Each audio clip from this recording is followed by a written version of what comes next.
Welcome to the True North Fantasy Football Podcast.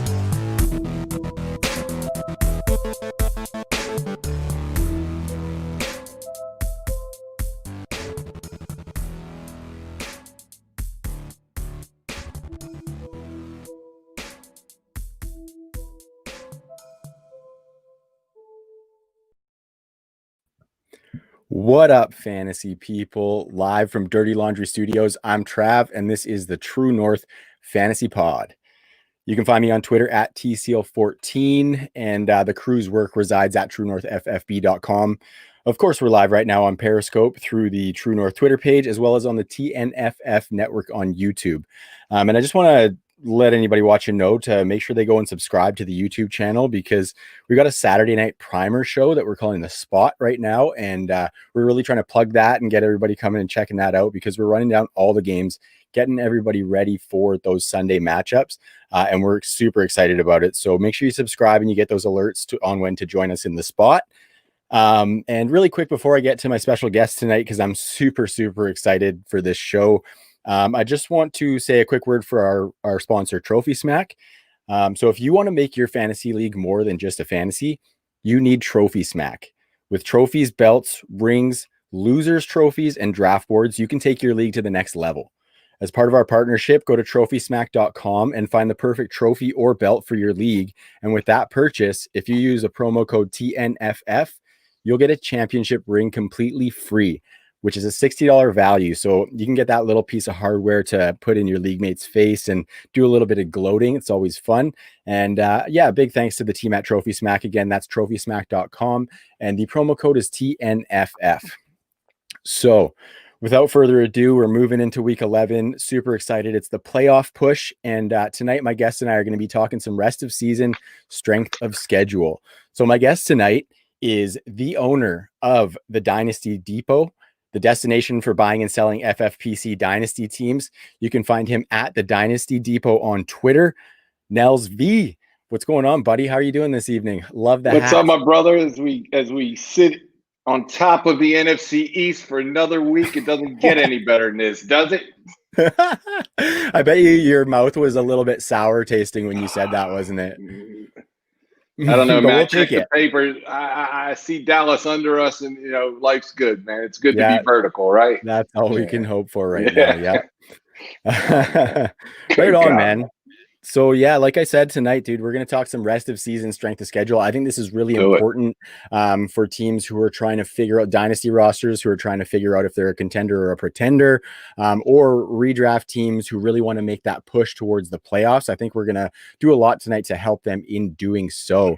But really just really quick before that, Nels, I want you to talk a little bit about the Dynasty Depot, kind of how it came about and what you guys are doing over there. Thanks, man. So Dynasty Depot was established to create off-season action. Everybody hates it when the season's over. We tried to come up with a reason to do something in the off-season. So Dynasty Depot is going to be a marketplace for FFPC Dynasty teams. There's over 10 to 15,000 Dynasty teams with FFPC.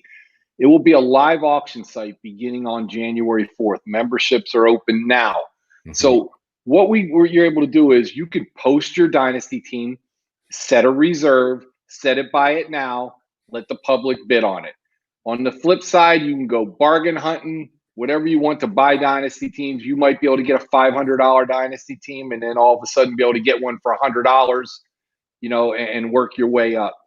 We envision this, Trav, that people are going to draft maiden teams and they're going to put them up for sale before they even play a down of football. We think it's going to be a constant market for that, and we're really excited. One of the coolest thing we established is this Dynasty Depot leaderboard. So let's say, Trav, you go on and you buy a $77 team and you bid on it, you win it for $5.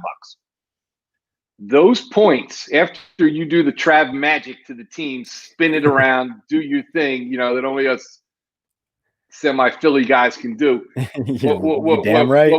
That's it. So what happens is you spin that team around, you play it. So week 1, you score 200 points. I don't care if you bought a $5 team or a $500 team. you're going to hit the Dynasty Depot leaderboard. Your points are going to transfer from FFPC to our leaderboard in each category, in best ball, in super flex, in standard, and super flex best ball. So if you buy a $5 team in a best ball and you go ahead and win that division that year, you'll receive an FFPC main event seat, $2,000 value, have the option. You could take that $5, Trav, and spin it into $500,000. So it's pretty exciting. You can get $500 Dynasty teams off our leaderboard. It's all for buying a team on Dynasty Depot. So like I said, we'll be open for auctions on January 4th. We're expecting 200 to 300 teams to be up for auction immediately. It'll run the whole off season, and we're trying to create action. That's beautiful. That's beautiful. Thanks. I really like what you're saying there, especially about how versatile it is for people who maybe want to spend a big chunk of cash, or people who don't necessarily want to put a big chunk of money into one team and maybe want to spread that out a little bit. I really like that piece. And I think that can be fun for all sorts of players, right? Because not everybody can afford to be dropping $500 on a team, but you can still get in there and play. And that's incredible. That leaderboard, I was cruising around on there, and those prizes are unreal. So definitely go check out the Dynasty Depot. I want you, Nels, before we get into the strength of schedule, also to talk a little bit about the FPPC or FFPC and kind of why you guys chose to work with them on that. We partnered on their platform. We really feel like they are the gold standard, not to use a Jeffrey Lurie quote here, but they're the high stakes people. So right. You want to play high stakes. I mean, you could play $77. You could play up to $5,000 Dynasty League. Mm-hmm. But with 10 to 15,000 teams growing at 30 to 40% a year, they're doing something right. They've never had a league fall apart. Okay, they stand behind everything. We think, their platform's the best. We like the tight end premium league, and FFPC is a tight end premium league. Yeah. And for us, they were the ones we wanted to partner with. That's awesome, man. Yeah. Nothing but good things to say about FFPC. I know our mutual friend Goat District, JD and Dan, those guys are huge champions of the FFPC, and they got me cruising around there, checking it out too. So I love it, man. I think it's a really good linkage between the two. And yeah, like I said, I encourage anybody to cruise around that, because nice looking site, and the content is even better because there's opportunities to win money and opportunities to play fantasy football, which is what we're all here for. It is, man. It's an exciting time for us right now. Mm-hmm. Yeah, it's good stuff. It's good stuff. So tonight, Nels, we got strength of schedule, and there's going to be two segments. So there's going to be kind of the meat and potatoes, where we're breaking down a few teams, and then we're going to do a little bit of a quicker segment where we have some positional strength of schedule as well. So for this first segment, I did it a little bit differently. So one of the resources that I use for strength of schedule is sharpfootballstats.com. A great website for some really in-depth data if you want to do some digging and see a bunch of stuff that you can customize a ton. So their strength of schedule tool is it's one of my favorites to go to and check out when you're trying to drill down a little bit, because you can get like opponents' rush and passing efficiency on offense and defense. You can get red zone offensive and defensive efficiency for opponents, even drill it down to like pass catching running backs, defensive efficiency against third down. Like it's super deep, and there's a lot of cool stuff you can dig into there. So I just kind of wanted to call that out, because for this segment, I took their rush defense efficiency of remaining opponents and pass defense efficiency of remaining opponents. And I just took the top and bottom five, and I was kind of looking and had some observations, Nels. So I kind of turned that into the show sheet tonight, and we're just going to kind of talk a little bit about them. Let's do it, man. Yeah, we're going to start on maybe, a good note with the top five schedules against pass defense efficiency. So the top five, the Ravens have the easiest, the Colts have the second easiest, the Dolphins, Browns, and Bears round out that top five.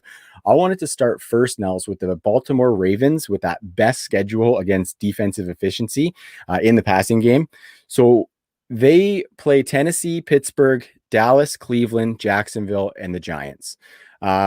I want to talk to you about what's going on in Baltimore really quick, because I think the two targets that we've been looking at there are Mark Andrews and Hollywood Brown, if we're talking about the passing game. And Mark Andrews has been fairly disappointing so far this year, despite still being in that top 10 of tight ends. Week 10 was a great bounce back week for him, definitely. But I wonder if you see, like, looking at that schedule, and we'll go a little bit deeper into the schedule in a minute. Do you see him picking it up as we make it through our playoff pushes, or is it something that it's hard to rely on, so we got to kind of pivot to just try and make the playoffs? Well, here's my opinion on this, that people have figured out Lamar, right? They figured out the Baltimore offense, right? That's what everybody says. They figured it out. I mean, they're daring him to throw the ball, right? And they're a run first team, and it's hard to run when they know you're running the ball all the time. For me, watching that game the other day, and I watched it closely, it was the first game to me that Lamar looked under control, okay? Wasn't just sprinting out of the pocket, was looking downfield, was going to his best target, Mark Andrews, I think nine attempts to him, I believe, the other day. So for me, that was a really good sign. If you look at this schedule with Tennessee, with Pittsburgh, not Dallas, with Cleveland, 3 of the next 4 games, pretty good run defenses, not very good pass defenses, right? Exactly. So I think it's a time for them to get healthy. Listen, he's just looked out of sync, man. Okay, 100%. so it's just out of sync, and he's got the talent, and you've seen him do it, and everybody struggles at times, but to me, it looked like they put something together that game. They looked much more efficient as an offense the other day. And I got a feeling they get back on track. I'm looking for like a 35, 40-point week from Lamar this week. That's what I was talking to my buddy about earlier. It could come this week. I have many rosters that hope for that, man. I have many of those rosters. So I hope so too. And I think Lamar is going to be pretty safe just with that rushing floor, right?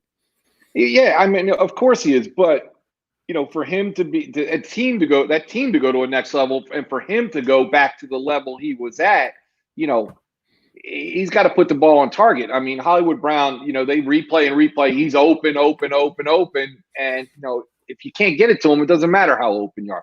Exactly. I feel like a button clicked the other day. I got a feeling that that offense is getting ready to roll right now. And especially with Pittsburgh coming up in 2 weeks, it better be ready to roll that week. Yeah, no doubt.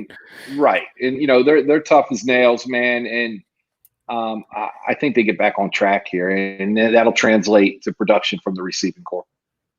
Totally. I like, kind of to your point, I guess, those defenses that they play, Jacksonville and the Giants, are both bottom 10 in yardage to tight ends. So if we're looking at Mark Andrews, who is Lamar's favorite target. So I guess with those two go each other essentially.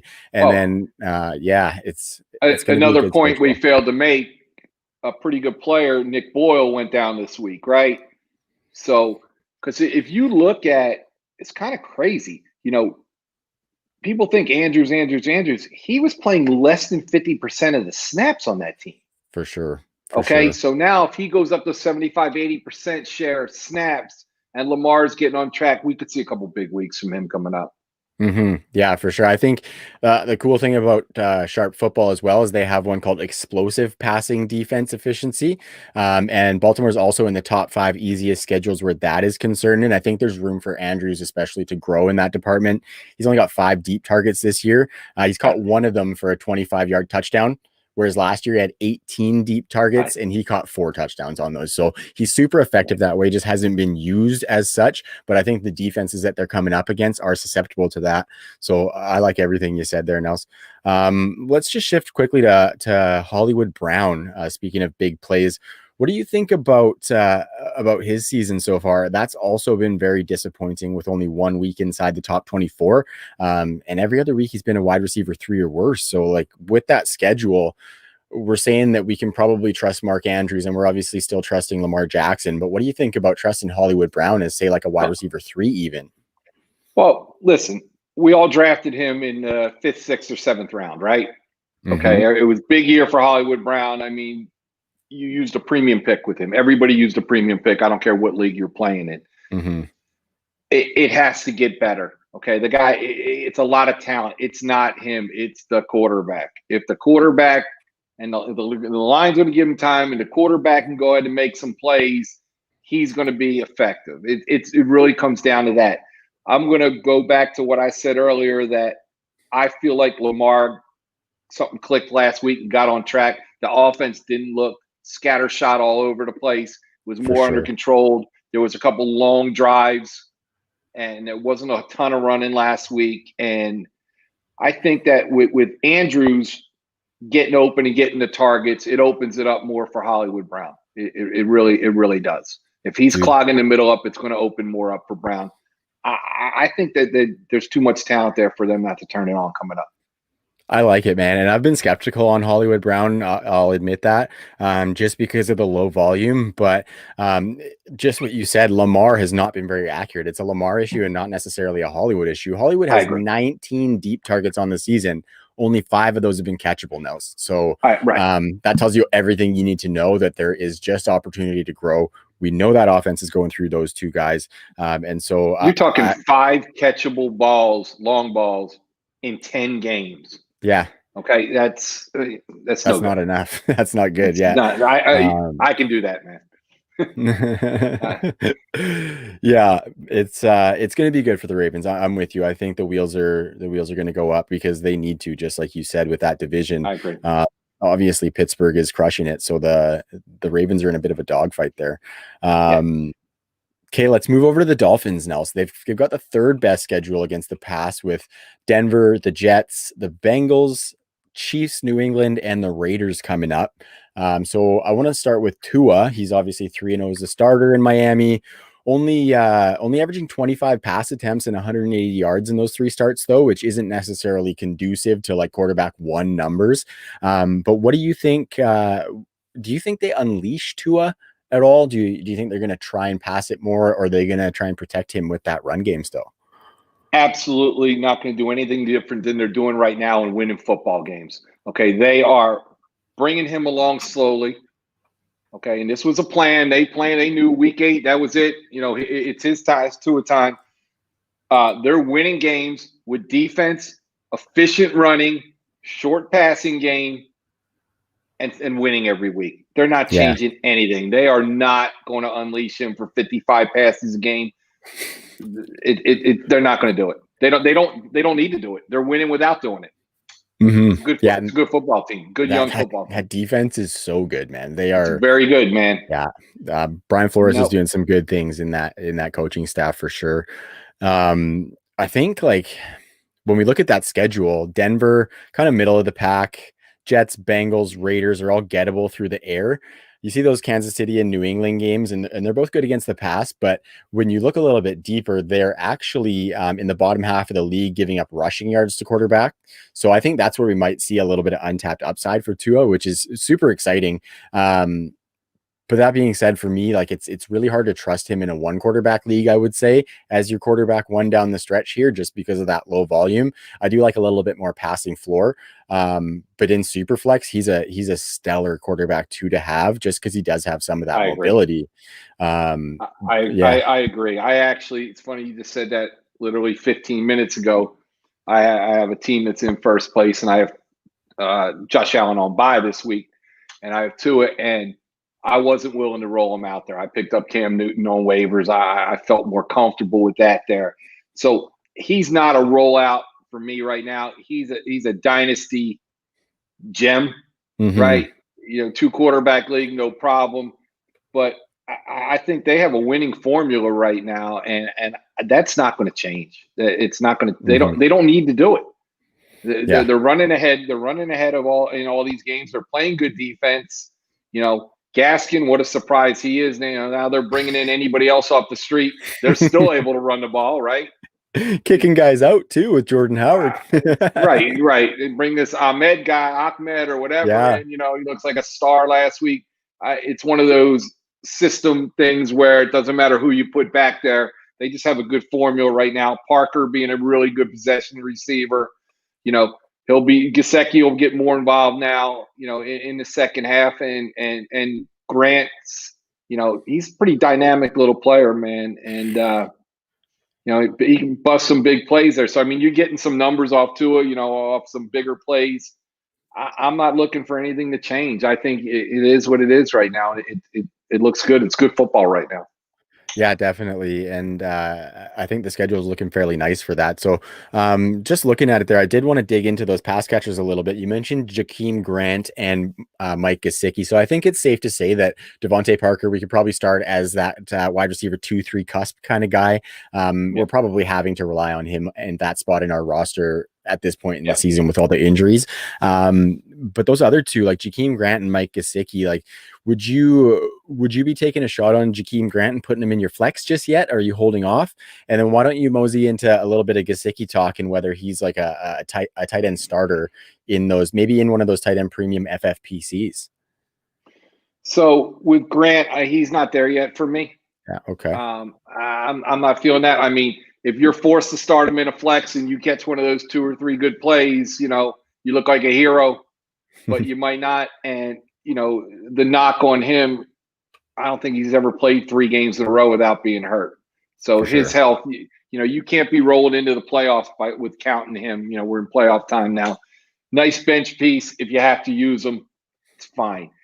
As far as Gesicki, I think he falls right next to Hollywood Brown in the disappointment season. Big time, man.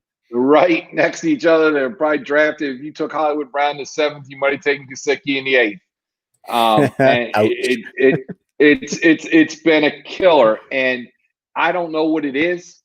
Okay. What was it? 2 weeks ago? 2 Dolphin tight ends caught touchdowns who you never heard of. Durham Smythe. Right, Smythe. Right. So I'm not sure what's going on there. I don't have an answer. I keep rolling him out there because I know he has a ton of talent. And, maybe he's got a little something going with too. He caught 4 balls last week. We all had a party. It was very exciting. Yeah, no shit. So I don't have that answer. I'm just going to roll back to what I said with them. They're playing good football. They have a formula, and it's working. So I'm not too high on those pass catchers there. Yeah, I'm with you kind of there too. You kind of it's funny, we're both Philly fans and we think alike on this because Jakeem Grant, like his past 2 games, he got 5 targets, which are the most he's had this season. Right.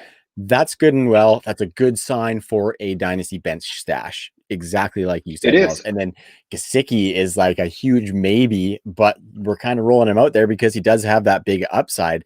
And you look at the schedule for Gesicki specifically, the Bengals and Jets are the only defenses in the bottom half in yardage given up to the Bengal or to the tight end position, with the Bengals being 3rd worst and the Jets being 14th worst.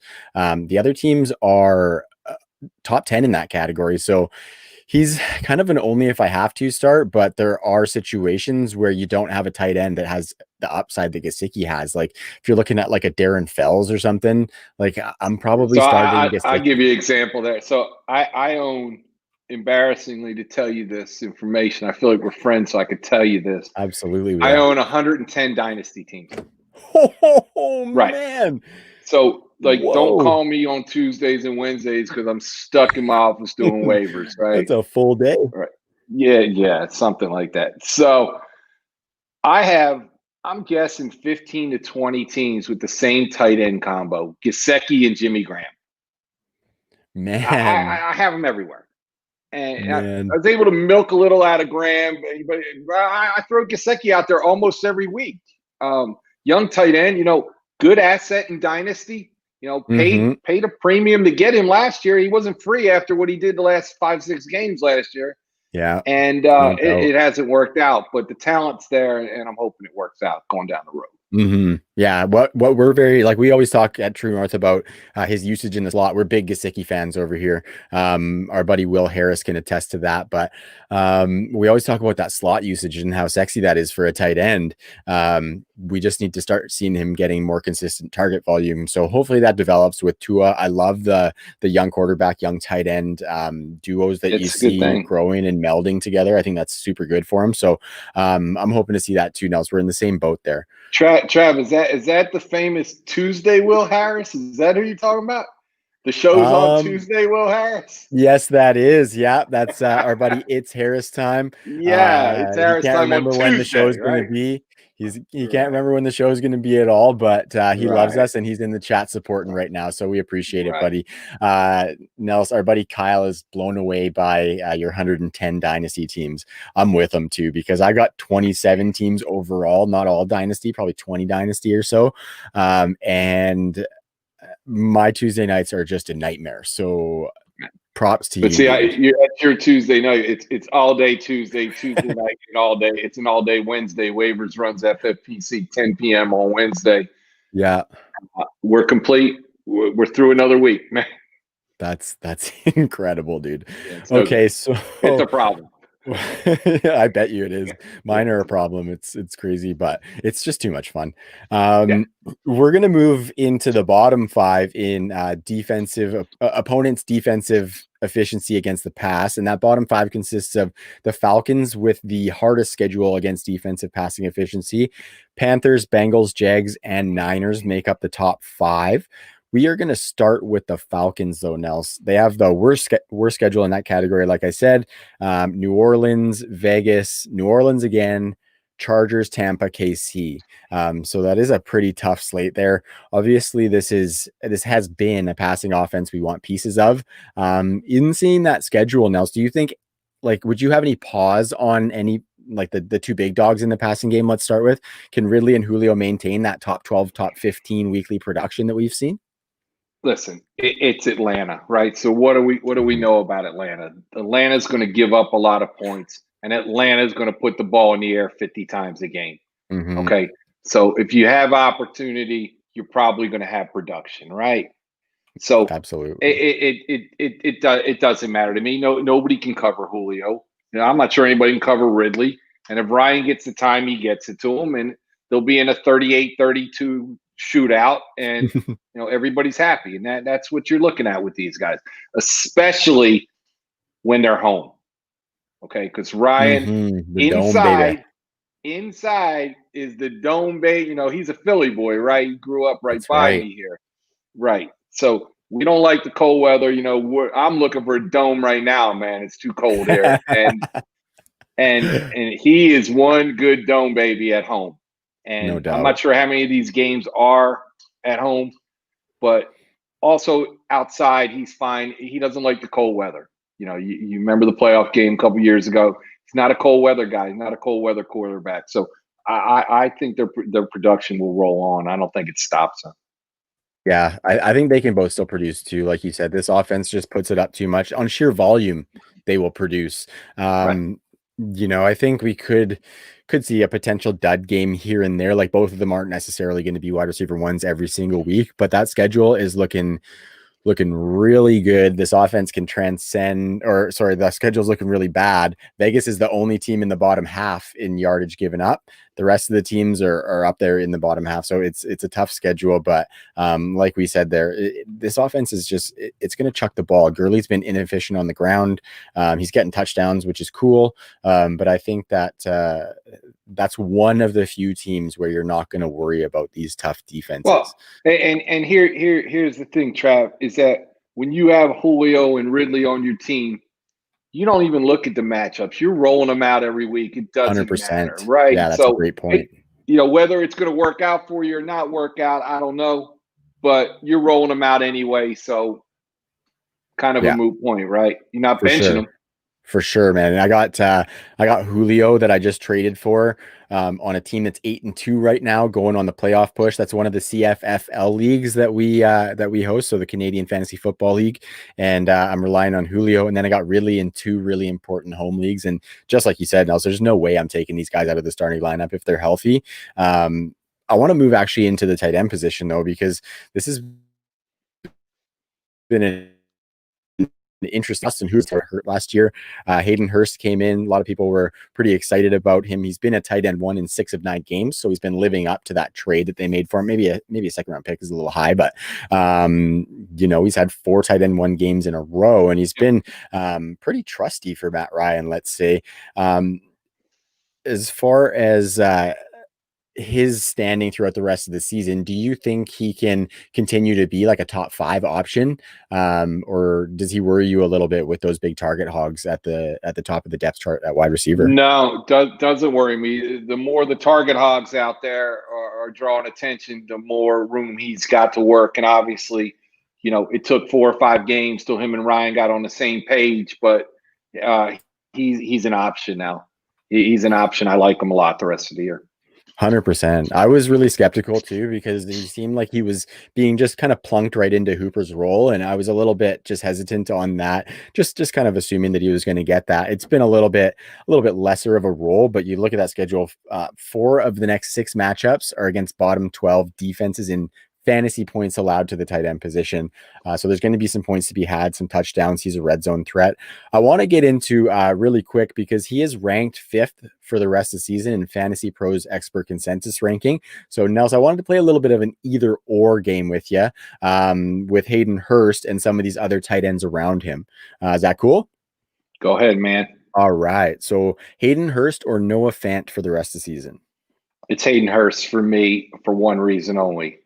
The quarterback. 100%, and a little bit more consistent floor too. That's where I'm at. What about Gronk? I got to tell you that I'm going to go Gronk there for the rest of this year. Maybe not 1 inch further than this year, but for the rest of this year, he's getting better, in shape, better. Brady's looking for him like the old times again, and it's Gronk right now. Totally. We've seen that chemistry just increase with those guys. And it totally seemed like Gronk just needed to shake off a little bit of rust. I think I might go Hayden Hurst there. It's interesting because similar offenses with big dog wide receivers. But I don't know why. I just kind of want to go with Hayden Hurst just with Godwin. Obviously AB has been a tool. And there's some more stuff that's come out recently about him. So we don't know necessarily fully what's happening there. But I just think Hayden Hurst is kind of cemented a piece of that pie a little bit more for me. But what about Johnny Smith? It's Hayden Hurst for me there. Also, they don't put it up enough there. You're going to take a quarterback that puts it up 55 times or a quarterback that puts it up 22 times and hands it off 40 times. Yeah. It's just the odds are it's going to be Hurst there for me. Totally. What about Hunter Henry, who's built a little bit of rapport with his own quarterback as of late? I'm going to go Hurst there also, and here's the reason. Nice. Hurst yards after the catch. Yeah. Okay, he's got some burst to him. Hunter Henry's got a little Zach Ertz to him. The grass monster falls down a lot. you know what I'm saying? 100%, dude. Catch the grass monster gets you. It's all too real. It's a little real, right? So I like Hurst. I like you got a chance of a 20-yard pass going 60 yards with Hurst. Okay, you don't have that with Henry. Yeah. Right. Yeah, that's well put, man. I got 2 more. Okay, this next one might pull on our heartstrings a little bit. Hayden Hurst or Dallas Goedert for the rest of the season? Man, I'm not sure what's going on in Philly as we've been talking. There's just problems there. It's Hayden Hurst because the quarterback in Philly's just got some problems, man. He can't process. Okay, if the first read isn't there, it's a problem. He can't process quick enough. It's Hurst for me there. I think Dallas Goedert's got a ton more talent and we're gonna have a way better career. But right now it's Hurst.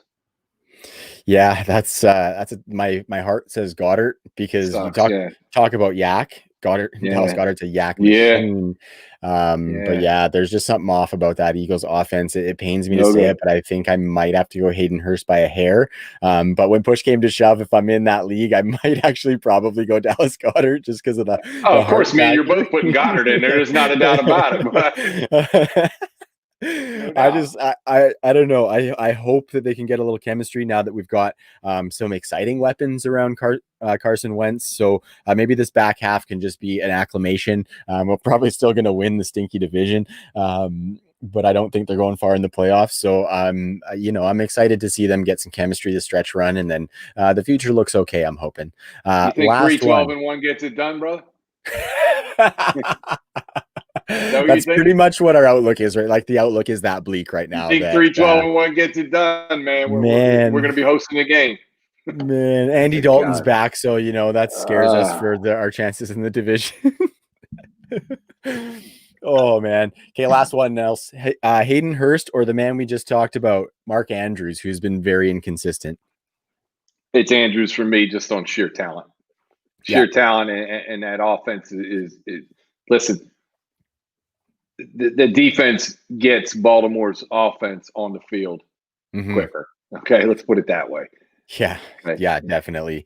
I'm in the same boat on that one. It's Andrews for me. So I think we're kind of right in line with Hayden Hurst. He is right around that top 5, top 6 tight ends. So a great option to start weekly, especially with such a garbage position, the tight end at times, which is kind of why I like that those FFPC leagues are tight end premium, because it makes it super interesting to be getting some of these deeper options. Like say you pick up like an Anthony Ferkser or something, that guy's relevant. Like that's somebody that you can use in those leagues.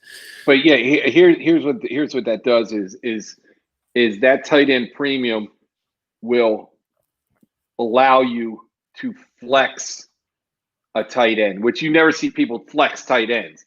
But shit, I mean, sometimes you see an FFPC because there's 2 flexes. You might see 3 tight ends in a lineup there. I think that's an incredible advantage that you can give yourself, actually. It might be a little bit risky to say take a couple of tight ends higher in the draft, but it can pay off huge if those guys stay healthy and get lots of catches. Like I'm in a 2 tight end league that's not tight end premium, but it's a 2 tight end league. I got some tight end premiums as well, but I drafted Kelsey and Mark Andrews in like the top 3 rounds, I think, and just had to pick up the pieces with the rest of my roster, and it's paid off big because I haven't had to touch those positions. Obviously, Andrews has been inconsistent, but I'm not pulling him out of my starting lineup when it's a 2 tight end league. So I love it. It's so important, Trav. Like I'll tell you, out of 1,000 FFPC main events, okay, they're $2,000 buy-ins, 500,000 first place. You got to know how to play to walk in that draft room in Vegas. Oh yeah, Travis Kelce goes in the top 6 picks, no later than 1.06 ever. And Kittle usually doesn't make it around the turn. People, I can't draft like that. I mean, I couldn't do it. It just puts you behind the 8 ball, running back wise.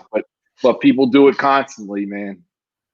Yeah, that's kind of where I was sitting in the Scott Fishbowl, which is obviously tight end premium as well. Like I was sitting with the 107.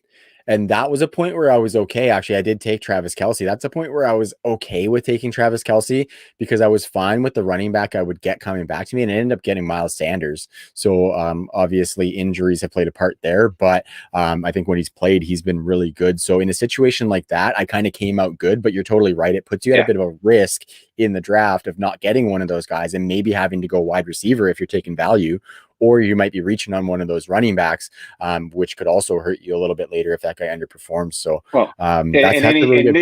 this year, if you didn't get a back, you're done, because if you were waiting until 4, 5, 6 and grabbing the Gordons and Gurleys and Montgomerys and Singletaries of the world, you're dead. Yeah, 100%. You're not looking for a playoff spot right now. Totally. And I think Nels, you and I probably both have teams that are in rough running back spots, and that's just how fantasy football is. So running back is a position that I always like to load up on my teams. Those teams, it's paid off this year because of the injury bug and COVID and all that stuff. Yep. So to finish off the bad passing efficiency schedules as far as opponents' defenses, didn't word that very nicely, did I? We're going to talk about the Cincinnati Bengals after I just bungled that little intro. Their opponents coming up are Washington, the Giants, Miami, Dallas, Pittsburgh, and Houston. This has become much like the Falcons, another passing offense that we're starting to want pieces of, right? They're tossing the ball a lot. We're starting to be able to rely on T. Higgins weekly. We've always been able to rely on Tyler Boyd.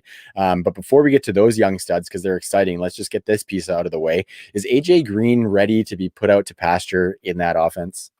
This should be a really short conversation. Yes. That's exactly what I was hoping for, Nels. There's not a whole lot to talk about here. Great career, wasn't right. You're looking at a young, a 24-year-old Mixon, a 22-year-old quarterback, a 21-year-old receiver, 26-year-old slot guy that's a star. Yeah. They don't have any need to put him on the field. I'm sure they know that. Yeah. I love seeing that they've kind of gone over to T. Higgins and not brought in say the nostalgia factor or like the veteran nod or anything like that, because T. Higgins has been so dynamic and Tyler Boyd is a top 15 wide receiver right now. So it's been incredible. So seeing those guys go ahead. Yeah. I'm going to give you another name there for next year. And you heard it here, True North first. And we've seen flashes a little last year. Young guy, big guy, a lot of speed. I know where you're going. I love it. It's going to be Auden Tate next year. I'm telling you right now, he's going to be one of those 3 receivers. You look for him to catch 50, 60 balls and about 7 touchdowns next year as the 3rd guy there. Got a lot of talent. Oh, man. Right now. Dude, yeah, I had him on some rosters at the end of last year, and he was actually startable. Like you put him in there, he was getting touchdowns, he was getting red zone work. He is a monster physically. And you look at AJ Green potentially leaving and Auden Tate coming in there. AJ Green's got 70 plus targets on the season. He just hasn't done anything with them. So if you get Auden Tate in there, he's going to be doing a little bit more work with that work he's getting. And he brings a little bit more high leverage with that red zone targets that he's going to get. So that's killer, because we've seen Drew Sample get lots of red zone targets there actually, but he hasn't necessarily converted to be like a top 10 tight end or anything like that. So I would love Auden Tate to play that more athletic, big red zone threat. I love that call out, Nels, and I'm gonna bookmark this bad boy for next year when he's blowing up. Yeah, I like it. That team is a couple offensive linemen and a stud tight end and a healthy Joe Mixon from being pretty damn good on offense. Yeah, man. So we're looking at the schedule, obviously, and they've got, like I said, Washington, Giants, Miami, Dallas, Pittsburgh, Houston. Dallas, Pittsburgh, and Houston are giving up a lot of touchdowns to wide receivers. So this is actually part of the bad defensive efficiency against the pass category. But I think that one in this instance might be a little bit deceiving. And I think that's due to sharp football, taking into account like pass rushers and then strength of previous opponents and things like that. So this is one that you could potentially exploit a little bit if somebody is looking at that and seeing that it is a hard schedule, because Dallas, Pittsburgh, Houston give up a lot of tight ends. Like I said, they are 3 of only 6 teams to give up 13 plus touchdowns to wide receivers. And then Miami and New York are bottom 6 in yardage given up to wide receivers. So I think, it looks maybe a little bit bad on paper, but I think there is definitely some opportunity there. So would you agree with me, Nels, that these guys are locked in top 24 wide receivers for the rest of the season? They are, because the quarterback puts it up 50 times a game. The quarterback's damn good and the defense is damn bad. Okay, so that combination leads to a lot of fantasy points, right? Like the game this weekend, very interesting to me. I mean, with that nasty Washington front, okay, not giving Burrow a lot of time, I want to see how he does this weekend, but he rarely disappointed, man. And he puts it up enough that, fantasy wise, you're probably going to be okay. Higgins, to me, I knew he was good. He looks real good, man. Oh, man. I had him as my wide receiver 3 coming in after he got drafted with the Bengals, or before the draft, sorry. And yeah, it's just translated way faster than I thought it was going to be. Like, I had him as my wide receiver 3 from a dynasty lens with like a 2 to 4 year window. And we had like a 7-game window for him to start becoming awesome. I mean, I just had this conversation with one of my partners earlier, and like, if you drafted last year after the top 5 picks, like you take picks 1-6 to like 2-3 and just drafted these wide receivers, man, you're sitting on gold, right? Yeah. I mean, if you flip this draft to a redraft right now, redo the rookie draft right now, these receivers, I mean, where are you taking Justin Jefferson? The guy looks like he's probably semi-unstoppable, right? Yeah. He's probably like, 4th round pick, like latest. Right. And, Lamb with Dak back then, Lamb looks like a star. Judy's got nobody to throw it to him. He might be the best of them all. No but doubt. He's got nobody to throw it to him. That's a problem. Those guys, and see, I had Higgins more to the back half of those guys. I I wasn't sure about his speed and him be able to create separation. But I was dead wrong. It's a hell of a player, man. That's a good-looking kid. Yeah, it's cool. They're using him for more than just that contested catch radius guy, right? Which is they are. It's been awesome, dude. He's been making it happen. He's one of my favorite young real wide deal, receivers man. right now. Real for deal. sure. For sure. I love it. All right, now, so we're going to move into the run defense efficiency. We're going to start with the top 5 again, start her out on a good note, of course, right? So we got the Dolphins, Broncos, Jets, Chargers, and Bears in the top 5. We're going to pull the Chargers for the top 5. There's 2 in the bottom 5 that I really want to chat about.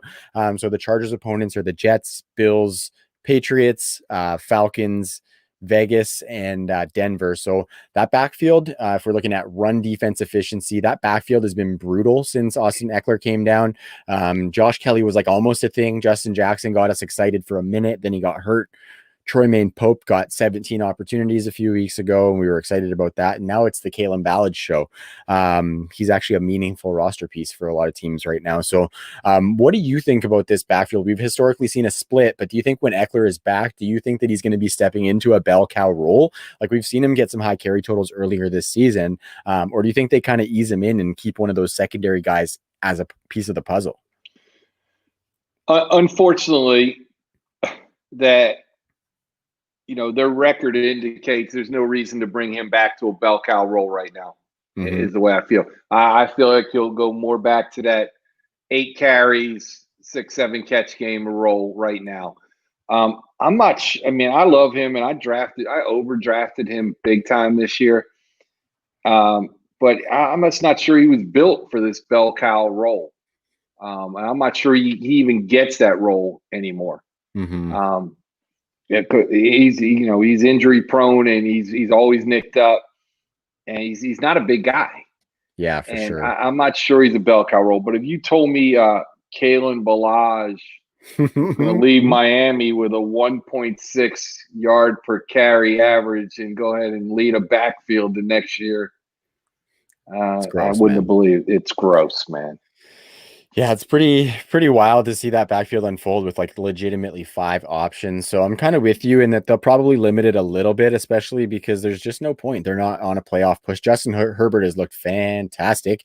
I think for fantasy rosters, the good rush defensive efficiency might benefit Herbert and maybe some of his rushing upside. And I think Austin Eckler will probably have like a safe enough floor with those receptions that he will be obviously a meaningful piece for teams. But I'm with you. Like the 19, 20 carries we saw earlier in the season probably isn't going to happen for him. So maybe let me ask you a question. Happen next year, but I don't know. Let me ask you a question. What is going on with Joshua Kelly there? Man, it's really hard. He's been super inefficient, and they tried to let him have some role there. Like he actually, we're big fans of his. There was Will, actually, Tuesday night Will. Tuesday night Will. He actually got a cameo video made from Joshua Kelly pumping up some True North fantasy football. So we root for him still, Josh Kelly at True North.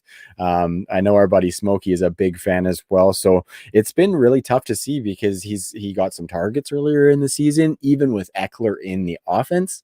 He got a bunch of carries. They gave him the chances, but I don't think he's getting the chance to be that second fiddle to Eckler. I think they're at a point where they're trying out other guys just to churn through and see. I mean, he might get a chance from game to game, but nothing consistent, because I do think with that record, maybe they want to see if he can be the Melvin Gordon to Austin Eckler. But that's a really, really good question, Nels, because it's not materializing for him like I had hoped it would. If you're bringing in Ballage, Pope, Trav, Nels, you bringing us in like that, something's up there, man. Yeah. So, quick funny story. You just said cameo. My wife's birthday was the other day, and she's a huge fan of a certain number 81 that played for the Eagles, and and I got a cameo with T.O. for her the other day for her birthday. What? By the way, T.O.'s charging $350 for a cameo. Worth it. Sorry, who'd you get that for again? My wife. Your wife? Can I get that as like a wifely present or something else? Because T.O., man. T.O.'s Dude, like my favorite Eagles receiver of all time. It was large, man. I don't do a lot of good things, Yeah. but this one played, man. So if your wife's watching, I apologize. I wasn't trying to slide in on your man there. I'm just very jealous Nah, of that gift you got because that's incredible. Nice move on your part, Nels, because that's really, really cool. And that's something that you can just keep there's forever, T.O. right? right there. There's T.O. Oh on the cameo, man, man. that's so cool. That guy's Bringing awesome. the love. The hate for him is so unnecessary. I asked him if he would come over to my house and do sit-ups in the driveway for my wife. That's what I asked him. And then he told my wife on the video. Yeah, he did. He did. It's on the thing. He told my wife I was going to do it, but your husband was too cheap to pay me any more money. That's like I can almost hear T.O. saying that, even though you probably got that message via text. Yeah. I'm gonna have to get you to show me that video in full afterwards because that's incredible. I will. After the show, I'll show it to you, Tom. Goat loves it too. You can see the comment there from our buddy Goat. What up, JD? That is awesome. Just awesome. Alrighty. So where were we? T.O. got me all flustered, man. All of us, man. Yeah, for sure. So looking at the defenses and the Chargers, we were talking about Eckler and Justin Herbert. Let's move along. We're getting pretty near that hour mark, my man. So on the downside of opponent run defensive efficiency, let's start with the absolute worst, the Jacksonville Jaguars, with Pittsburgh, Cleveland, Minnesota, Tennessee, Baltimore, and Chicago in the fantasy championships. James Robinson, man, revelation. This guy, he's kept many rosters in the playoff hunt, pretty much on his own. This guy, I can't tell you. I think I have him on 6 just sleeper rosters alone, let alone my other teams. And he has been integral to those teams having any chance at the playoffs. But with that schedule, like super, super tough, are you maybe looking to shop someone like James Robinson to a contending team if you're not in that boat? Or is he somebody that you're going to keep around for the long haul on your dynasty rosters? Man, it's the toughest question you've asked tonight. And again, conversations have been so about 3-4 weeks ago, his value dynasty wise was a good first round pick, not a back end first round pick. Now it's kind of swinging around. It's not as high because people just don't know. Are they going to bring somebody in? What's that team going to look like with a new coach? Yeah. Is he the guy? So, I mean, you're laying out, substantial investment to acquire this guy, in whatever. And I'm talking dynasty wise. Yeah. So I'm not sure. I don't have that answer, man. Totally. I don't have that answer. What's your opinion on it? Pretty much the same as you. It's really hard guy to peg because that team's just like it's on the cusp of full turnover here. And who knows if he survives that or not. So I don't know. I think it's okay to holding on to him is fine because he's already paid off what you paid for him, like a 3rd, 4th round pick, if not a waiver wire pickup. So I think I go both ways. I'm sticking with him because I'm somebody who always likes to compete. Even if I'm like, say, 4-6 or something like that, I'm still going to try and make the playoffs and do some damage when I get in. So for that reason, I might hang on to him. But it could go both ways. If somebody's offering me a strong looking first, I am probably going to take that because next year's draft is going to look really nice to get one of those few top running backs or potentially one of those stud wide receivers who could stick around on your roster for like 10 years. Right? Here's the problem there, Trav, is he's good. Yeah, 100%. Okay? And you know what? Not only is he good, he's touching the ball 25 times a game. He looks durable good too. Okay, durability, availability, right? 100%. That's what you're looking for there. And it's the best ability. He's able to carry it. I mean, I think you do a lot worse. Here's a reason. Here's my one reason. The back of my head, he's staying, and he's worth it. They're paying him what they pay me and you, man, to do this show. Bingo, dude. Right? That's exactly what I was thinking. They're not paying him anything. So so if you can get semi RB, top 10 running back production for whatever the NFL minimum is, $940,000, or that's a veteran. It's probably less than that. And they probably gave him 20 grand to come in. I mean, why would you spend the money on a high draft pick there or bring in somebody like that on a rebuild team? So that's the only reason it makes me think, man, you know what? He's probably going to be there for a little bit. It's just like us dynasty managers. We might as well hang on to him on certain teams because we got him so cheap. It's exactly the same thing, just from the Jags perspective. Why not cash in on that semi-free asset, kind of like they did on Gardner Minshew? Yeah. But obviously it didn't turn their team around necessarily. But I think the running back position is obviously different than the quarterback position in that regard. So I think that's well put, man. James Robinson, somebody that has been just great to see, and you love to see those, you know, UDFA guys come out and show well at the position, because running back, like we said earlier, is one of the most important positions. So that's a position you got to have your pulse on. And if you had your pulse on it, you might have James Robinson on some of those teams. It's good scouting. It's a great sign. And, you know, I equate it to our team a little bit. You know, the Fulgham kid looks like real deal. You know, out of nowhere. You know, I don't. I think the fact they're not paying him any money, man. He's probably a hold. Beautiful. So let's move into one of the best running games in the entire league, and that would be the Cleveland Browns. They have actually, by Sharp Football's rush defense efficiency metric, they have the 5th worst schedule coming up in the next 6 games. They've got Philadelphia, which is like, that's kind of all we can hang our hat on, is a good run defense. The Jacksonville Jaguars, Tennessee Titans, Baltimore, the Giants, who have been a surprisingly good defense too. Did you see Wayne Gallman last week, by the way? I did. I mean, okay, maybe not necessarily within this, but you know, over the last few seasons, that's kind of what our defense has hung our hat on. Now, I know it's not good this season. You keep going there, man. You're egging me on, man. I'm sorry. I wanted to put an Eagles section on this pod. Trust me, I wanted a segment, but I figured you probably don't have 3 hours tonight, so. Let me wrap it up in a minute for you. The quarterback can't process fast enough. There you go. Next question. Yeah, so the Cleveland Browns, I mentioned that schedule there. That two-headed monster of Nick Chubb and Kareem Hunt looked really, really good this past week. Both went over 100 rushing yards, which was just great. Would you even consider fading either of these guys due to that schedule, or is this just locked in? Like, I've got teams with both of them, and they are my running back 1 and running back 2.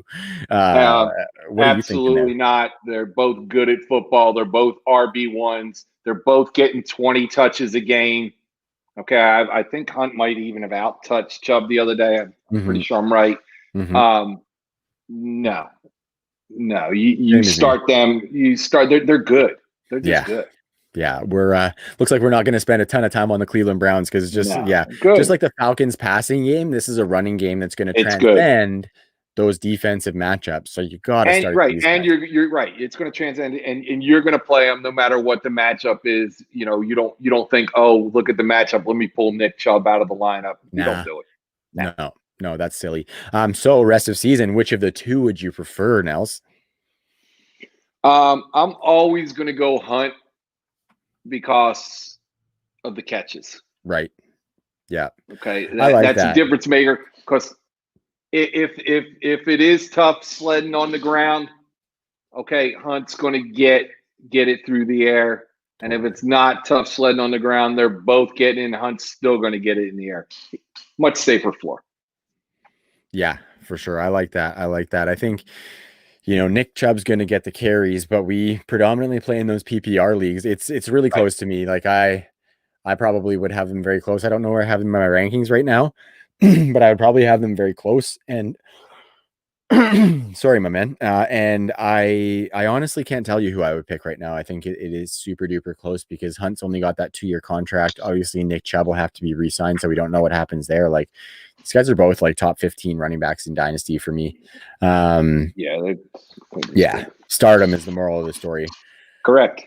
Okay, now, so I am just going to say a quick word from our other sponsor. That would be Monkey Knife Fight.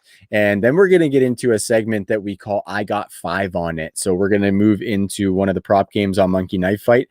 And we're going to talk about the more or less game, where we have to decide if this guy's going to get more or less on whatever his prop may be. So, just a quick word from Monkey Knife Fight here, and then we're going to dive in. If you want the best DFS player prop games in the industry, jump onto Monkey Knife Fight. Monkey Knife Fight is sweeping the nation right now, and we at True North are proud to be doing it along with them. They've got games for all sports and skill levels that are sure to keep you on the edge of your seat, with endless opportunity to watch your winnings pile up. With our promo code TNFF, Monkey Knife Fight will match your first deposit up to $50.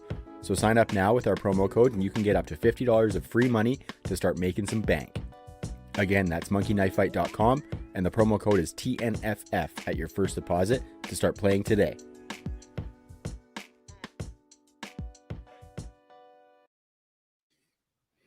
And we are back, getting set up for a segment of I Got 5 on it, Nels. I got the screen shared there. We're going to get into a more or less game. We always do it centered around the Thursday night matchup. And fortunately for us, my man, we got a juicy one this week. It's a good one. Oh, I can't wait for this one. I'm super stoked for tomorrow night. Hopefully together, you and I can make a little bit of bank. So I just have to get the login there.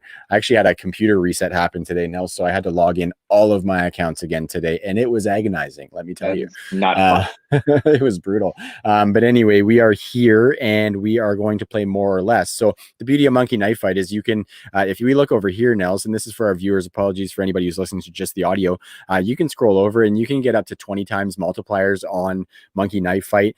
When you get into the parlay ones, when you get 8 players that you have to get all right, you can multiply your buy-in by 100. And I do a fun one every week with my buddy Jetpack Galileo called the Jetpack Smash, where we just take the more on all 8 and drop 5 on it for a chance to win 500.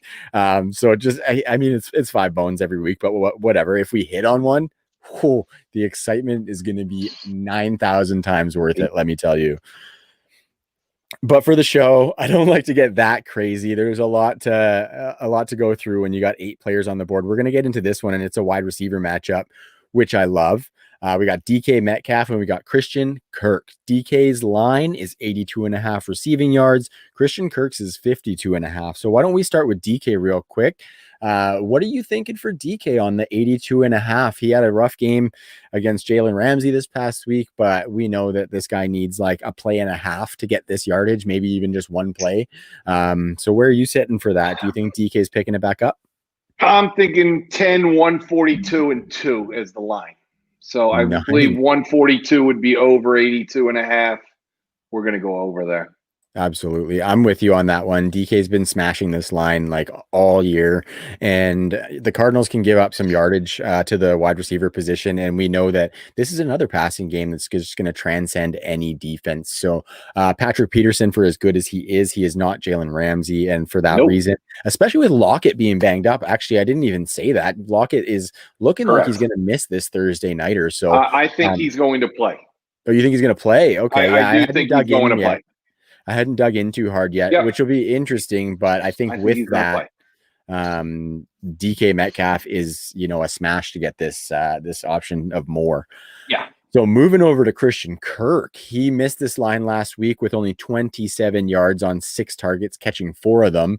He has beaten this line on 4 occasions this season. The Seattle defense is susceptible to giving up a ton of points. Where are you going on this one, Nels? See, I'm giving you the exact line items because I know you're writing all these down. I love how specific you're getting. It's beautiful. Yeah. Well, let's go 4 for 82. Okay. Yeah. 4 for 82, including one of them will be about a 50. Yeah. Okay. He's going to get one of those big plays. That's something that I've actually, this is another guy I've been super hesitant on, but seeing that he's been getting those big plays, he's been doing it with air yards, just differently. Right. And having Nuke there definitely helps him. So I got to take a little L on fading him at the beginning of the season because it's been a little bit inconsistent, but he's given more than what I expected. So kudos to him on kind of taking advantage of a different kind of usage that he's been getting. So I think we're in the same boat there. You got an over under 58 and a half tomorrow night, something like that. Okay.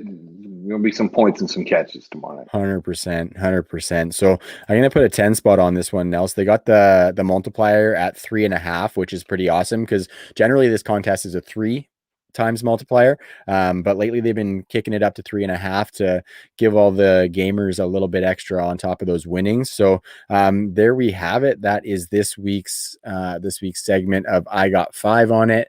And thanks, Nels. I appreciate you helping me make a little cheddar, man. Hey, man, that's what I'm here for, brother. Awesome. Always helping my Philly brothers out. That's right. Yeah, that's right. Especially with how the team's doing, and especially with how the Canadian monopoly dollar is doing as well. I'll take every piece I can get. I love my country. I just got to dog the dollar sometimes because the exchange rate on some of these leagues that you enter is just killer. See, I was gonna come up and hang out in the laundry room with you, man, but I can't afford food once I get up there.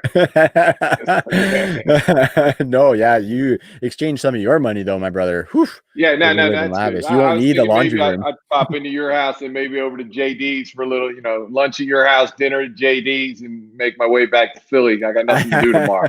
Yeah, you could probably make it happen. Like JD and I are at the opposite ends of the country, but if you time it right, you could, and we would be happy to host you, my man. We would be happy to host you. I love it.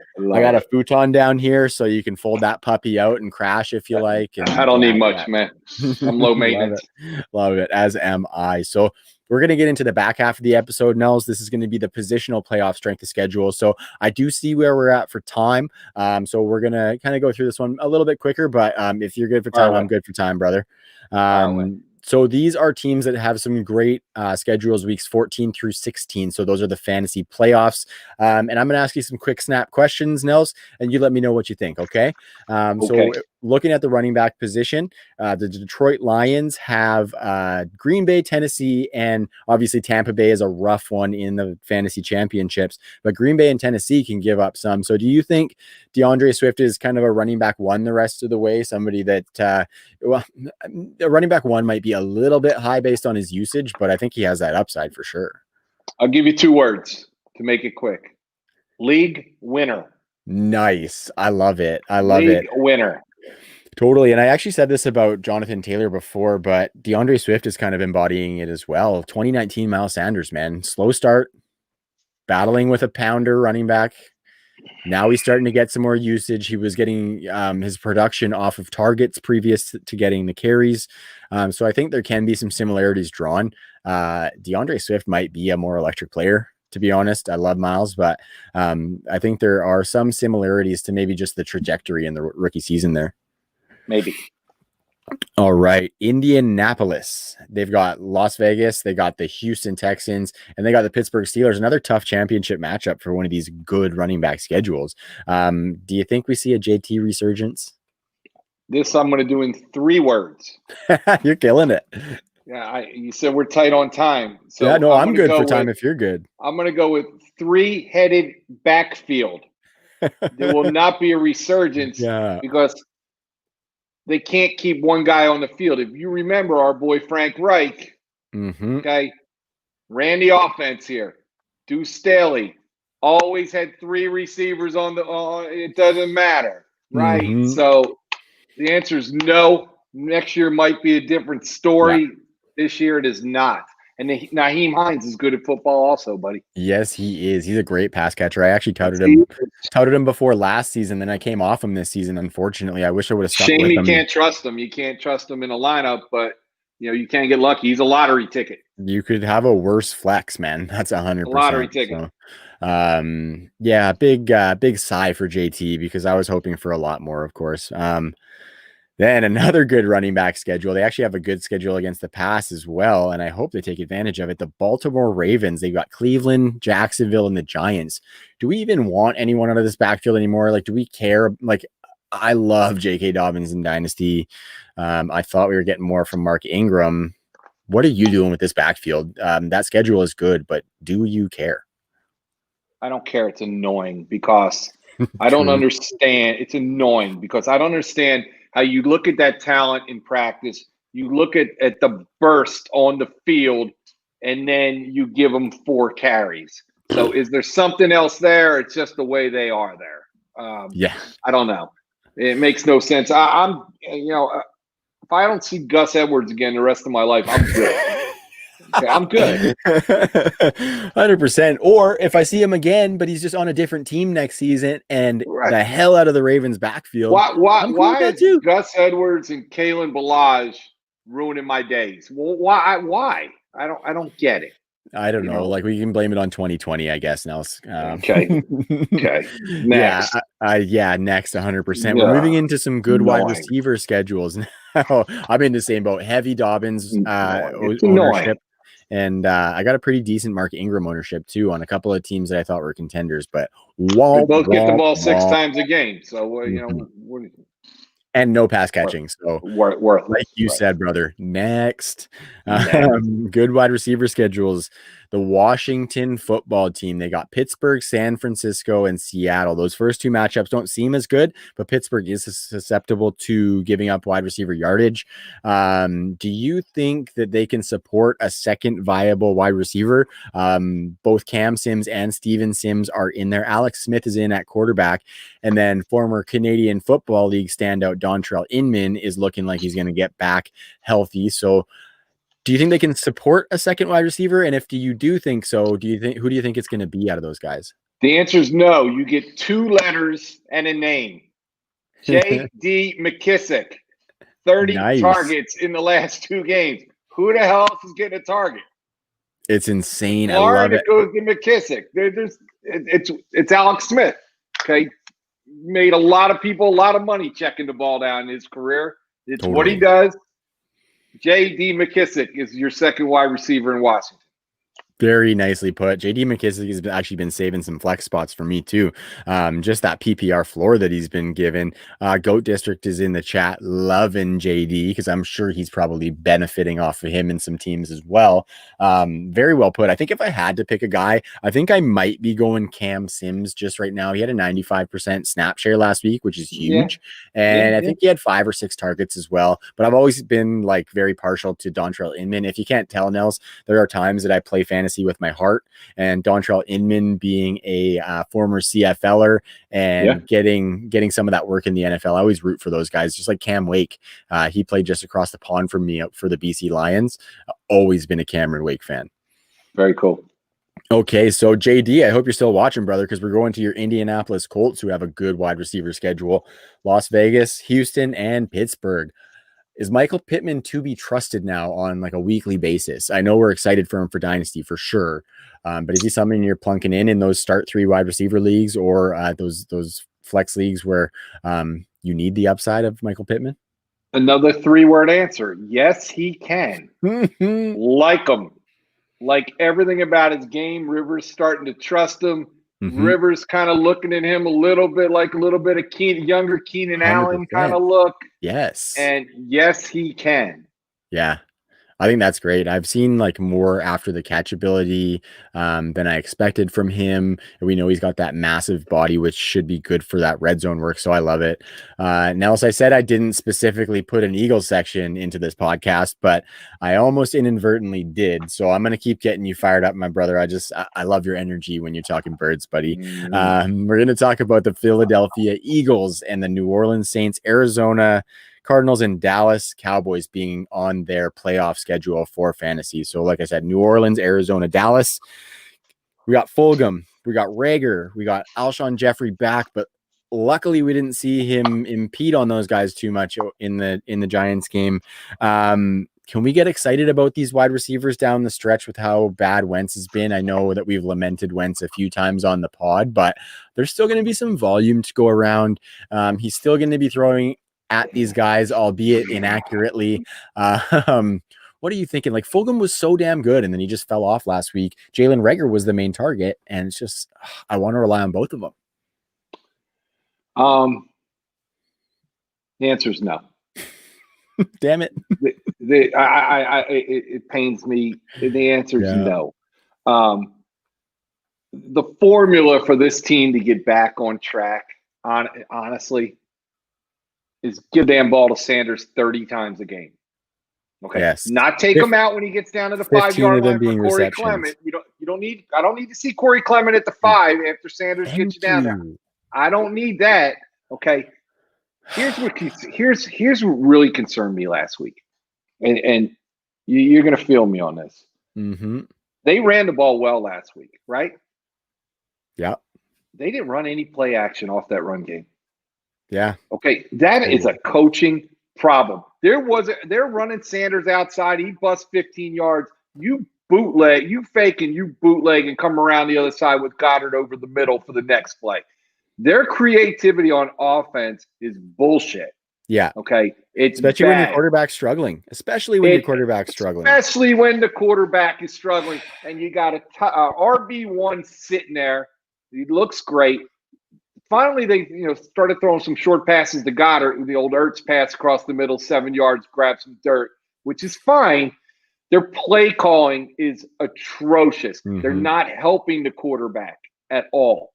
Okay, if you remember, of course you remember, when Frank Reich and DeFilippo got a hold of Foles after those 2 horrible games at the end of the year before the playoffs, told Kane right out in front, right at the press in front of everybody, we're going to go in there, we're going to see what he does best, and that's what we're going to run. Mm-hmm. Okay, they don't do that for Wentz. If you look at the last game and then you look at the Washington game from the first game, straight drop back, sit there, have to make him make a decision in the pocket. No rollouts last week, no anything. They're not doing him any favors either. Mm-hmm. Okay, I know he's a problem. He's a problem, but the coaching staff is really the problem. They don't have any answers. You look at Peterson after in these press conferences, and I watch it back 9 times, and I'm looking at this guy saying he don't have an answer. Mm-hmm. There's no answer. I think the weak offensive line is kind of exposing that, right? Like this offense. Okay, it's a weak offensive line that ran the ball right down the Giants' throat whenever they wanted. Totally. So instead of sticking with the run, going to the 100%. Short passing game off of bootlegs and play action, they don't do that. And what the hell is he doing down 4 with 10 minutes left, going for 2 and not kicking an extra point? It's dumb. It's losing his mind, dude. Yeah, he's just trying to overdo it a little bit, right? Like you're not in a position to be, swinging your junk around on the other coach and going for 2 all the time. You're not in that position. Get ahead in the freaking ball game. I'm going to ask you another question. I know this is your show, but I like asking questions. I love it, man. I love the back and forth. You go 3 years in a row with a quarterback steadily regressing, obviously regressing. The man has a passer rating of 68 or 72. That's ridiculous. Mm-hmm. Okay. It's either the guy doesn't have talent, which I don't believe, or he doesn't believe in the coaches. There's other problems there. And there's problems. So going back to your question, these wide receivers can't be trusted. The only upside you have in these wide receivers is they are going to be down by 20 points in 4 of the next 5 games. Mm-hmm. Okay, so you're going to have to put Wentz up there 55 times a game, blah, blah, blah. So, you're going to have upside there because of that. And when things get crazy, that's really when Wentz is at his best. So you nailed it. You might see production there because of that, but it's not going to be consistent production. Too many 3-and-outs on that team. Yeah, perfectly put. It's just been frustrating. There's no rhythm. The play calling's been garbage. The offensive line's been banged up, which now we're seeing was a pillar of. Obviously, we knew it was a pillar of that offense, but it's gone totally to the other end where it's exposing this team for maybe not as good as we thought it was. But I'm with you. I think there's some talent there, so I'm hoping that they can salvage that for the future. Yeah, I mean, last thing. I mean, what did everybody always say? What the hell do you expect? You don't give him any weapons. Okay, so you put Rager, Goddard, Sanders, Fulgham, Ertz when he's back healthy. Don't tell me there's no weapons there. There's some talent there. I don't want to hear that. They're not being coached up right. And the quarterback's a mess. They're going to need somebody else in his head because whoever's talking to him, it ain't working. All right, man. So on that note, as we both got fired up about them Yeah. birds, When we go on for another hour, man. dude, Good trust stuff. me, I could. Trust me, Mm. like we are notorious for going extremely long, but I think we'll save that for the group chat, man. We can have each other's shoulders or potentially get super excited if this team turns it around. So I want to say thank you to you, brother, for coming on the show. Super excited to continue to check out the Dynasty Depot. Like we said earlier, dynastydepot.com. Follow Nels at the Dynasty Depot on Twitter. It's just incredible stuff. So why don't you give another plug to the Dynasty Depot, talk about what you guys do, just for anybody who tuned in a little bit late, Nels. Yeah. And yeah, let them know what you guys are doing up there. Yep, we are starting January 4th, auctioning off, buying, selling, bid, buy, sell, dominate FFPC fantasy teams.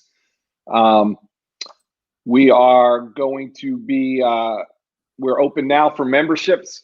You do need a membership to buy on the site. You will also be able to, if you're not an FFPC member, when you sign in with Dynasty Depot, you'll become an FFPC member. Cool. We are running a promotion right now, which is our mid-tier, our all-pro membership package, which gets you immediate text notifications every time a team is posted on our site. So I don't know if you've ever bought Dynasty teams out there, but if you have, you have to go to the site and hope somebody posts a good team and you're on there to click on it and claim it. You want to see something, it'll land on your phone immediately. You get a free roster watch, all-pro subscription. It's 40% off right now. We are doing commercials on SiriusXM radio starting in December. So right now it's the time to get it cheap. So if you go to dynastydepot.com, put in the membership code Charter20, it'll knock it down to basically nothing for you. And, we're just really excited. We trying to build our Twitter following at the Dynasty Depot.